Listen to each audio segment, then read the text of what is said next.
दोस्तों, जीवन में कर्मों की मार से कोई बच नहीं पाया है। यदि आपके जीवन में भी दुखों ने आपको घेरा हुआ है तो सिर्फ 2-3 मिनट लगेंगे। इस कहानी को बड़े ध्यान से सुन लीजिएगा और समझ लीजिएगा, फिर आपको समझ में आएगा कि इस जीवन का मूल्य क्या है। बेईमानी का पैसा शरीर के एक एक अंग को फाड़ कर निकलता है। आज की कहानी एक सच्ची घटना पर आधारित है। रमेश चंद्र, जो पंजाब के खन्ना नामक शहर में एक मेडिकल स्टोर चलाते थे, उन्होंने अपने जीवन का एक पृष्ठ खोलकर सुनाया जो दर्शकों की आंखें भी खोल सकता है और शायद उस पाप से जिसमें वह भागीदार बना उससे भी बचा जा सकता है। रमेश चंद्र का मेडिकल स्टोर, जो कि अपने स्थान के कारण काफी पुराना और अच्छी स्थिति में था, लेकिन जैसे ही कहा जाता है कि धन एक व्यक्ति के दिमाग को भ्रष्ट कर देता है, और यही बात रमेश चंद्र जी के साथ भी घटित हुई।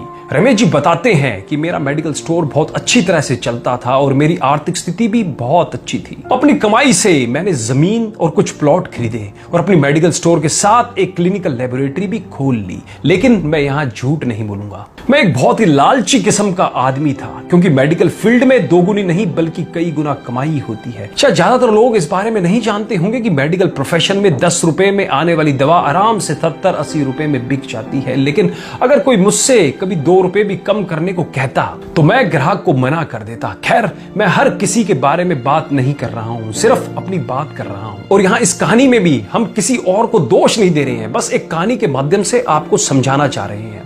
वर्ष 2008 में गर्मी के दिनों में एक बूढ़ा व्यक्ति मेरे स्टोर में आया।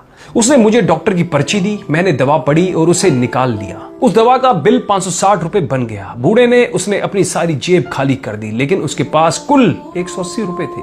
मैं उस समय बहुत गुस्से में था, क्योंकि मुझे काफी समय लगाकर उस बूढ़े व्यक्ति की दवा निकालनी पड़ी थी और ऊपर से उसके पास पर्याप्त पैसे भी नहीं थे। बूढ़ा दवा लेने से मना भी नहीं कर पा रहा था, शायद उसे दवा की सख्त जरूरत थी। फिर उस बूढ़े व्यक्ति ने कहा, मेरी मदद करो, मेरे पास कम पैसे हैं और मेरी पत्नी बीमार है, हमारे बच्चे भी हमें पूछते नहीं है, मैं अपनी पत्नी को इस तरह वृद्धावस्था में मरते हुए नहीं देख सकता। लेकिन मैंने उस समय उस बूढ़े व्यक्ति की बात नहीं सुनी और उसे दवा वापस छोड़ने के लिए कहा। यहां पर मैं एक बात कहना चाहूंगा कि वास्तव में उस बूढ़े व्यक्ति की दवा की कुल राशि 120 रुपए ही बनती थी।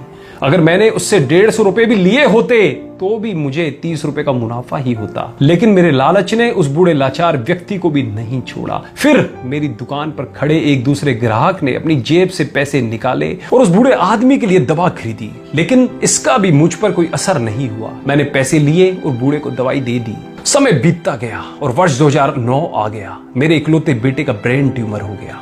पहले तो हमें पता भी नहीं चला, लेकिन जब पता चला तो बेटा मृत्यु के कगार पर था। पैसा बहता रहा और लड़के की बीमारी खराब होती गई। प्लॉट बिक गए, जमीन बिक गई और आखिरकार मेडिकल स्टोर भी बिक गया। लेकिन मेरे बेटे की तबीयत बिल्कुल नहीं सुधरी। उसका ऑपरेशन भी हुआ और जब सब पैसा खत्म हो गया तो आखिरकार डॉक्टरों ने मुझे अपने बेटे को घर ले जाने और उसकी सेवा करने के लिए कहा। उसके पश्चात 2012 में मेरे बेटे का निधन हो गया। मैं जीवन भर कमाने के बाद भी उसे बचा नहीं सका। 2015 में मुझे भी लकवा मार गया और मुझे चोट भी लग गई। आज जब मेरी दवा आती है तो उन दवाओं पर खर्च किया गया पैसा मुझे काटता है, क्योंकि मैं उन दवाओं की वास्तविक कीमत को जानता हूं। एक दिन में कुछ दवाई लेने के लिए मेडिकल स्टोर पर गया और 100 रुपए का इंजेक्शन मुझे 700 रुपए में दिया गया। लेकिन उस समय मेरी जेब में 500 रुपए ही थे और इंजेक्शन के बिना ही मुझे मेडिकल स्टोर से वापस आना पड़ा।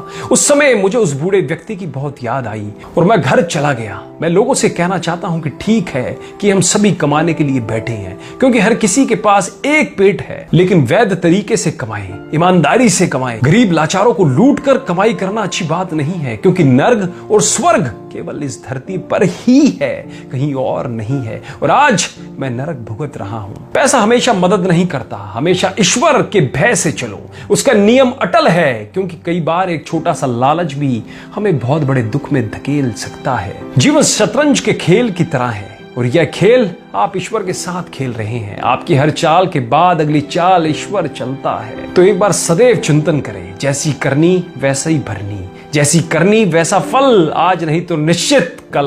हम बदलेंगे, युग बदलेगा। कहानी अच्छी लगी हो तो अपने फेसबुक वॉल पर, अपने व्हाट्सएप ग्रुप में सभी दोस्तों रिश्तेदारों में इस वीडियो को ज्यादा से ज्यादा शेयर करो, जिनसे आज के समय जो लोग दूसरों की मजबूरियों का फायदा उठा रखे हैं उनकी मानसिक स्थिति के अंदर परिवर्तन आ सके और वो भी कुछ अच्छा काम कर सके। कहानी अच्छी लगी हो तो कमेंट भी जरूर कीजिएगा। धन्यवाद।